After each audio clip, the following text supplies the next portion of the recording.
আপনারা পোস্টারের ভিতরে দেখছেন, মাইকের ভিতরে দেখছেন 20 থেকে 50 জন বক্তা সুর নকল করে, এটা শুনছেন না? অনেকেই বিশ্বাস করে নাই যে এটা আবার কেমনে সম্ভব। যেহেতু আলেমরা বসায় রেখে বা আলেমদের অনেক, যদি আমি কথা বলতে যাই অনেক রাত হয়ে যাবে, এই জন্য বেশি কথা বলা যাবে না। আমি আপনাদেরকে কয়েকটা মিনিট কমিটির কাছ থেকে অনুমতি নিব, নিয়ে আপনাদেরকে কয়েকটা কণ্ঠ শোনাবো। এখন যদি আপনারা অনুমতি দিবেন তাইলে লিল্লাহে তাকবীর। আমি যদি আর কখনো টাঙ্গাইলে আশেপাশে এসে দেখি, আমি দেখি যেই সমস্ত যুবক ভাইরা আজকের মাহফিলে আসছে, এই মুখ আমার মতন কি জানি কয় মাকুইন্দে শার্ট, এই শার্টগুলাকে আমি দেখতে চাই রসুলের সুন্নত দিয়া ভরাইছেন। পারবেন ইনশাল্লাহ যুবক ভাইরা? আমার আবার কইেন না যে হুজুর আপনার দাড়ি কই, আমার দাড়ি ওঠে না ভাই, কি করবো কয়। আমারে কয় যে হুজুর কয় আপনার বয়স কত? বয়স মাত্র 25। হ্যাঁ, বিয়ে শাদী করছি মাত্র একটা মেয়ে হয়েছে, 2.5 বছর, এতে কি দাড়ি ওঠে? অনেক যুবক ভাইরা আছে যে দাড়ির জ্বালায় সে একেবারে সে মুখ দেখা যায় না, আর আমার দাড়ি নেই। যে মুফতি আমির হামজা একটা কথা বলে যে আমাকে একজন প্রশ্ন করেছে, ভাই আপনার দাড়ি ওঠে না কেন? আপনি তো পিছে হুজুর। আমি বললাম চিন্তা করার দরকার নেই, আমার পরিবারের ভিতরে সবচেয়ে বড় দাড়ি আমার। আমারে বলে বাচ্চা হুজুর, আমার নিজেরই একটা বাচ্চা আছে। ভাই কথা বলে না কেন? এটা কার সুর? চেনেন এনারে? আরে ভাই ইনারে যে না জানবে সে আর মানুষ হয় কি করে? আমি আর কি করিস আবার মনে করেন না, সত্যি সত্যি না, মানুষ যদি না হয় তাহলে তো সে কাকতারুয়া হয়ে গেল। সম্মানিত ভাইরা, 5টা কণ্ঠ শোনাবো আজকে।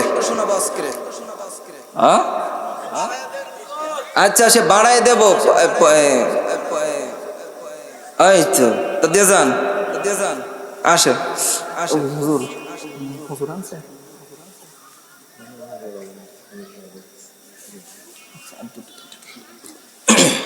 সম্মানিত উপস্থিতি, আসলে আমাদের অন্য একরকম একটা প্ল্যান আছে, যেটা মাহফিল কমিটি আমার বিশেষ করে আমাদের হাফেজ সাহেব হুজুর যেহেতু আমাকে আনছে আকর্ষণ হিসেবে, এখন যদি সব ফুরায় যায় তাহলে এই শ্রোতা উঠে যাবে গা অনেকেই।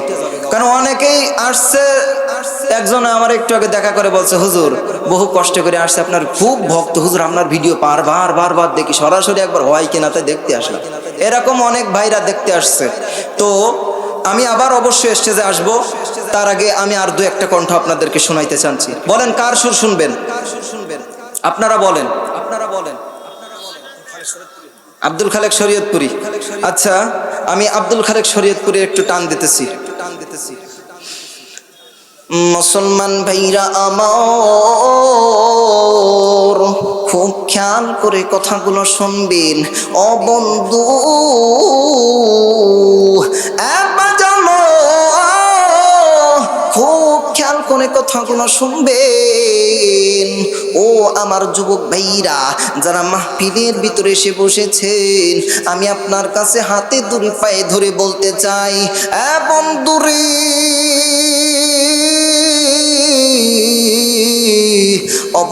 অবশ্যই সুর শুনে শুধু মজা নিবেন তেমনটা হবে না। আমি আপনাদের কাছে দাবি করব, আল্লাহ যেন আমাদের এই মাহফিলটারে কবুল করে নাই। বলেন আল্লাহুম্মা আমিন। এইবার কাটটা শুনবেন, বলেন কোয়াকাটা। আচ্ছা ওই তো ওর পেছনতে আসি, তারপরে আপনার এটা শোনাবো। আজহারি সাহেব হুজুর, তিনি আমাদের বর্তমান দেশে নাই, কিন্তু তিনি আজও পর্যন্ত আমাদের যুবক ভাইদের কলিজা স্পর্শ করে রেখেছে, ঠিক কিনা বলেন? আজহারি সাহেবকে যারা ভালোবাসেন, আমি আজহারি সাহেবের হুজুরের সুর দেওয়ার পরে লিল্লাহি তাকবীর আপনারা একজন দিয়া আমি দেখবো আজহারি সাহেবরে এই কোরআনের পাখিটাকে কে কত ভালোবাসেন।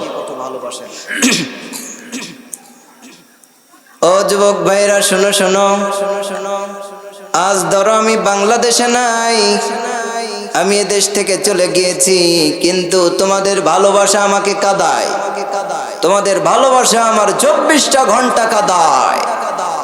ও যুবক ভাইরা, আমি তোমাদেরকে বলতে চাই, তোমরা আমাকে যেমন ভালোবাসো আমি তোমাদেরকেও কোরআনের জন্য তেমনটা ভালোবাসি। ও অবশ্যই আমি আজহারি সাহেবের সুরে এই কথাগুলো বলার কারণ হইল এইটা, আজহারি সাহেবের এই কণ্ঠটা আজও অনেক যুবকের অন্তরের খোরাক, এটা আজও অনেক যুবকের অন্তরের খোরাক হয়ে দাঁড়িয়েছে। আজ অনেক যুবকেরা তার কণ্ঠটা শোনার সঙ্গে সঙ্গে থমকে দাঁড়িয়ে যায়। ও যুবক ভাইয়েরা, এই জন্য আলেমদেরকে ভালোবাসতে হবে। শুধু আজহারি নয়, শুধু আমির হামজা নয়, শুধু হাফিজুর রহমান সিদ্দিকী নয়, আর বিশেষ করে আমি আপনাদেরকে জানাতে চাই, শুধু সুর শুনে আনন্দ নিলে হবে না। এই আলেমরা যেই পথে চলে এই পথে চলার দরকার আছে না নাই? এই যুবক ভাইয়েরা যারা এখনো বাজারের ভিতরে ঘোরাফেরা করতেছো, তাদের বাজারটাই আপন হয়ে গেল, এই কোরআনের এই সুন্দর ময়দানটা কি তাদের আপন না? অবশ্যই অবশ্যই আপনাকে কোরআনের পক্ষে আসতে হবে। আর যারা